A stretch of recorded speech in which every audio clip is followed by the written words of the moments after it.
Assalamualaikum friends, today we'll discuss how to fix Instagram page scrolling are extremely slow and laggy iOS. If you have been at the receiving end of such a similar issue yourself, you have come to the right place. We will share some troubleshooting methods that you can try to fix Instagram app problem on your iPhone.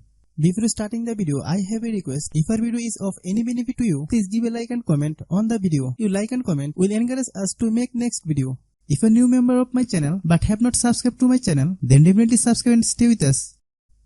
First, turn off your phone internet connection.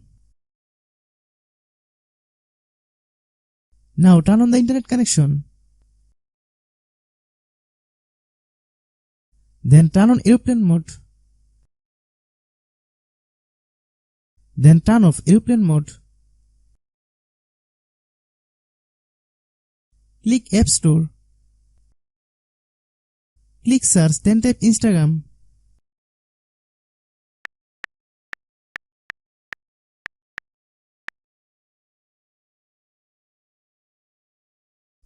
Click Instagram.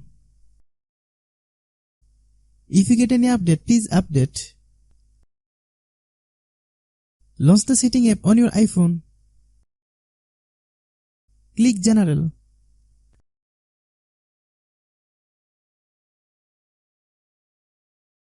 Click iPhone Storage.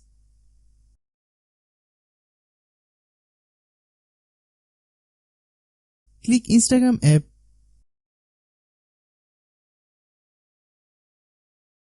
Click Offload app. Then click Offload app. Click Reinstall app. If a new member of my channel but have not subscribed to my channel, then definitely subscribe and stay with us.